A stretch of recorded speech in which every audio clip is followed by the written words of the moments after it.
ప్రభునందు ప్రియమైనటువంటి దేవుని యొక్క కుటుంబంలారా, యేసుక్రీస్తు నామంలో మీ అందరికీ ఉదయకాల శుభములు ప్రభు పేరిట తెలియజేస్తున్నాను. Church of south India Medak డయాసిస్లో టౌన్ డీసీసీ కమ్యూనికేషన్ డిపార్ట్మెంట్ వారి చేత డైలీ మన్నా అనే ప్రోగ్రాం మనం ప్రారంభిస్తూ ఉన్నాం. మరి ఈ దినం నుండి మన దక్షిణ ఇండియా క్యాలెండర్ ప్రకారం ప్రతిరోజు ఇవ్వబడినటువంటి అంశాలను అభిషిక్త గురుల వారి చేత మరి దేవుని యొక్క వాక్య సందేశాలను మరి ప్రసారం చేయడం జరుగుతుంది. ప్రతి ఒక్కరం దానిలో పాలు పొంది ఆశీర్వాదాలు పొందాలని మనవి చేస్తున్నాను. మరి ఈ దినం మనము దేవునికి అసాధ్యమైనది ఏది లేదు అనేటువంటి అంశాన్ని మనం ధ్యానిస్తూ ఉన్నాం.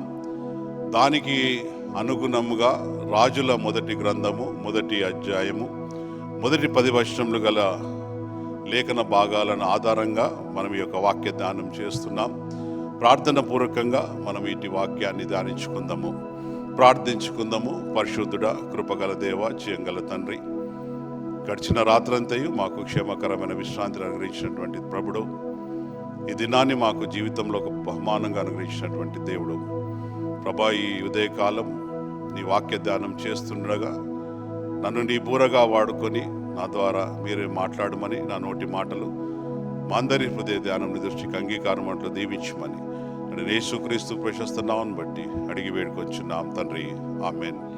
ప్రభునందు ప్రియమైన దేవుని బిడ్డలారా, ఈరోజు రాజుల మొదటి గ్రంథము మొదటి 10 వచనాల్లో గమనించినట్లయితే, దావీదు రాజు దేవుని ప్రజలకు కొరకు ఏర్పాటు చేయబడినటువంటి రాజుగా, మరి దేవునికి హృదయానుసారుడుగా ఉండి తాను వృద్ధాప్యంలోనికి వచ్చినప్పుడు తన రాజ్యములో ఒక అనిశ్చితి నెలకొన్నటువంటి సమయంలో ఈ అవకాశాన్ని ఉపయోగించుకొని ఆహాబు తనకు తానుగా రాజుగా ప్రకటించుకోవడానికి ప్రయత్నం చేశాడు.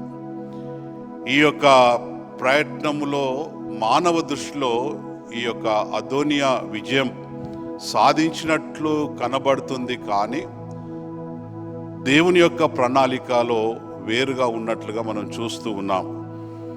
దేవుడు సొలొమోనును రాజుగా నిర్ణయించాలని ఆయన దేవుని యొక్క దృష్టిలో ఉన్నట్టుగా మనం చూస్తూ ఉన్నాం. ఈ సంఘటన మనకు ఒక గొప్ప సత్యాన్ని అది మనకు జ్ఞాపకం చేస్తూ ఉంది, సత్యాన్ని బోధిస్తుంది. ఏంటి అనంటే, పరిస్థితులు ఎంత కష్టమైనా దేవుని చిత్తం నెరవేరకుండా ఏ శక్తి అడ్డుకోలేదు అనేటువంటి సత్యాన్ని మనకు జ్ఞాపకం చేస్తుంది.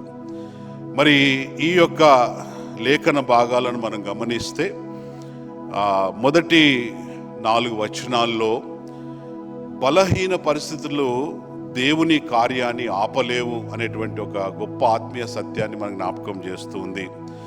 ఏంటి బలహీనమైనటువంటి పరిస్థితులు అంటే, దావీదు వృద్ధాప్యంలో ఉన్నాడు కనుక శారీరకంగా ఆయన బలహీనుడైపోయి ఉన్నాడు. మరి రాజ్యంలో నాయకత్వ సంక్షోభం ఏర్పడింది. మరి అయినప్పటికీ దేవుడు తన ప్రణాళిక ఆయన నెరవేరుస్తున్నట్టుగా మనం చూస్తూ ఉన్నాం. మరి యెషయా భక్తుడు ఈ యొక్క ఆయన గ్రంథంలో 41వ అధ్యాయము 10వ వచనంలో ఈ విధంగా జ్ఞాపకం చేస్తాడు. 10వ వచనంలో 41వ అధ్యాయము 10వ వచనంలో మనం చూస్తే ఆయన చెప్తున్నటువంటి మాట ఏందనంటే, నీవు నా దాసుడవని నేను నిన్ను ఉపేక్షించక ఏర్పరచుకుంటున్నాను, నేను నీతో చెప్పి ఉన్నాను, నీకు తోడై ఉన్నాను, భయపడకము, నేను నీ దేవుడనై ఉన్నాను, దిగులు పడకము, నిన్ను బలపడుతును, నీకు సహాయం చేయవాడు నేనే, నీతి అను నా దక్షిణస్తము నిన్ను ఆదుకొనును అనేటువంటి సత్యాన్ని ఆయన జ్ఞాపకం చేస్తూ ఉన్నాడు.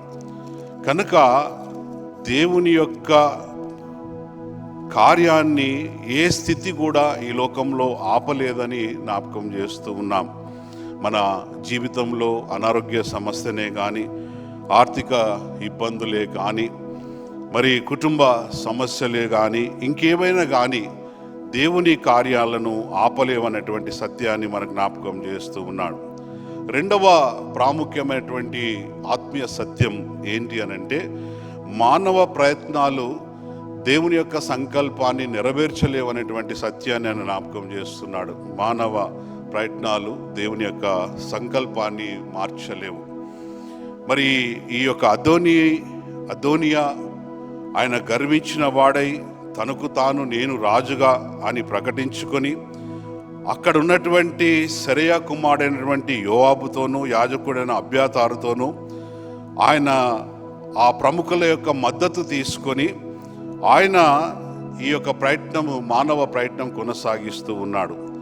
కానీ దేవుడు ఎన్నుకున్నటువంటి వ్యక్తి సొలొమోను గనుక దేవుని యొక్క సంకల్పము వేరుగా ఉన్నట్టుగా మనం చూస్తూ ఉన్నాం.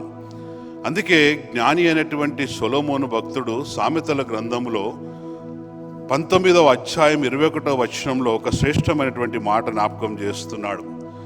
నరుని హృదయములో ఆలోచనలు అనేకములు పుట్టును, యెహోవా యొక్క తీర్మానమే స్థిరమవును. మానవులుగా ఎన్నో అనుకుంటాం, ఏమో చేయాలనుకుంటాం, కానీ దేవుని యొక్క సంకల్పం, దేవుని యొక్క చిత్తం అది వేరుగా ఉన్నదనేటువంటి సత్యాన్ని మనం మర్చిపోయి జీవిస్తున్నట్టుగా మనం చూస్తూ ఉన్నాం. కనుక ప్రభునందు ప్రియమైనటువంటి దేవుని యొక్క బిడ్డలారా, ఈ సత్యాన్ని గ్రహించి మనము దేవుని యొక్క చిత్తానికి లోబడి జీవించేటువంటి వారమై, దేవుని యొక్క సంకల్పాన్ని తెలుసుకునేటువంటి వారమై ఉండాలని నేను జ్ఞాపకం చేస్తున్నాను. మూడవ ఆత్మీయమైనటువంటి సత్యం ఏంటి అంటే, దేవునికి విశ్వాసముగా, దేవుని యొక్క విశ్వాసములో స్థిరముగా నిలబడినటువంటి వారు ఉన్నటువంటి వారు, అలాంటి వారిని దేవుడు ఉపయోగిస్తాడనేటువంటి సత్యాన్ని మనకి ఈ యొక్క రాజుల మొదటి గ్రంథము 1వ అధ్యాయం 8వ వచనంలో మనకు జ్ఞాపకం చేస్తున్నాడు. ఇక్కడ నాతానును మరి సాదోకును బెనయాను వారు దేవుని పక్షాన్ని నిలబడ్డారు.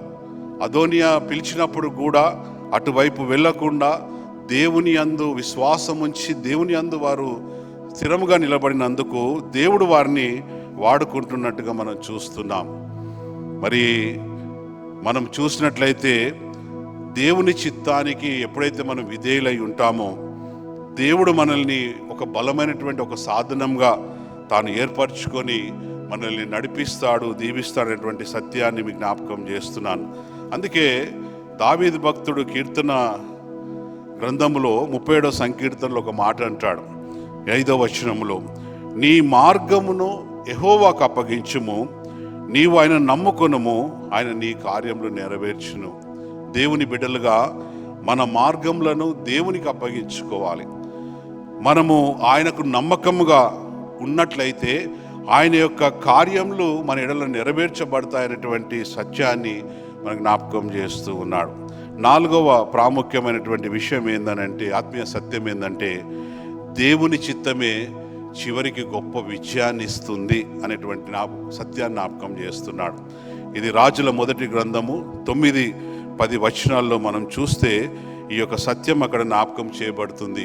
అదోనియా ఏమనుకున్నాడంటే, నేనే రాజునవుతా అని అక్కడ ఉన్నటువంటి వ్యక్తులను పోగేసుకొని ఆయన ఒక గొప్ప విందు చేసి తనకు అనుకూలమైన వారందరినీ పిలుచుకొని ఆయన ఆ సమయంలో ఆ ఆనందాన్ని పొందుతున్నాడు.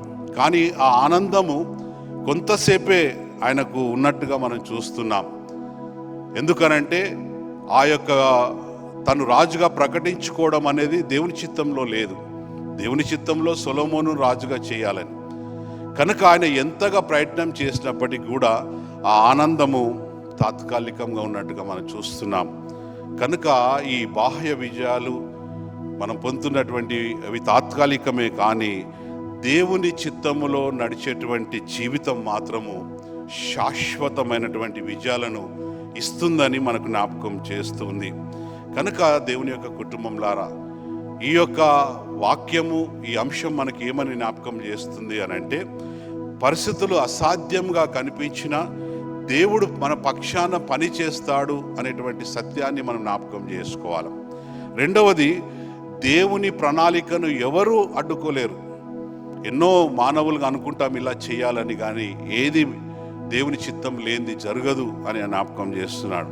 అంతేకాకుండా ఎవరైతే విశ్వాసంలో దేవుని యందు విశ్వాసంలో నిలిచి ఉంటారో దేవుడు వారిని గణపరుస్తాడు. దేవుని యందు విశ్వాసం ఉంచిన వారిని దేవుడు గణపరుస్తాడు. అంతేకాకుండా దేవునితో ఉంటే అసాధ్యాలు కూడా సాధ్యాలైతాయి. అందుకే ఈరోజు ఈ అంశాన్ని మనం ధ్యానం చేసుకుంటున్నట్టుగా మనం గమనిస్తున్నాం. యేసు ప్రభులు వారు కూడా ఒక మాట అంటాడు, దేవునికి సమస్తము సాధ్యము. పౌలు భక్తుడు కూడా అంటాడు, దేవుడు మన పక్షమున ఉండగా విరోధి ఎవడు? ప్రభునందు ప్రియమైన వాళ్ళారా, దేవుడు మన పక్షాన ఉన్నాడని, దేవునికి సమస్తము సాధ్యమని మనం విశ్వసించి ప్రతినిత్యము మన కొరకు, మన పాపంలో కొరకు సిలువేయబడినటువంటి ప్రభు వైపు చూస్తూ, పునరుత్థానటువంటి ప్రభు వైపు చూస్తూ, మరణాన్ని గెలిచి లేచినటువంటి ప్రభు వైపు చూస్తూ, మరి ఆయన రానటువంటి రాకడలో మనమందరము ప్రభు చిత్తానుసారంగా మన ఈ లోకంలో జీవించి దేవుని యొక్క ఆశీర్వాదాలతో వర్ధిల్లాలని మనం ప్రార్థిస్తున్నాను. అలాంటి కృప, అలాంటి దీవెన దేవుడు మనందరికీ దయచేయును గాక. ప్రార్థించుకుందాము. అత్యంత కృప కనికరం గల మా పరలోకపు తండ్రి, ఇంత మట్టుకు ప్రభువా నీ యొక్క వాక్యం మేము విని ఉన్నాం. వాక్యంలో ఉన్నటువంటి ఆత్మీయమైనటువంటి సత్యములను ప్రభావ మేము తెలుసుకుని ఉన్నాం. నీ వాక్యానుసారంగా ప్రభావ మేము జీవించిన కృప దయచేయమని ప్రార్థిస్తున్నాం.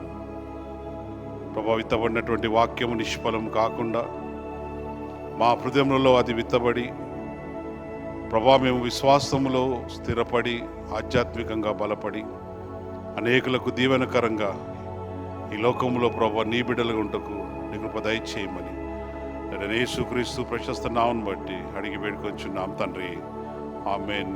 మన ప్రభువైన యేసుక్రీస్తు కృపయు, తండ్రి దేవుని యొక్క ప్రేమయు, పరిశుద్ధాత్మకరణ సావాసముని పరలోక దీవెనలు ప్రభా ఈ దినమంతటికి ప్రభా నీ నమ్మి జీవిస్తున్న ప్రతి ఒక్క విశ్వాసులకును పరిశుద్ధ సంఘములకు ఇప్పుడు ఎల్లప్పుడు సదాకాలం తోడేడి ఉండును గాక.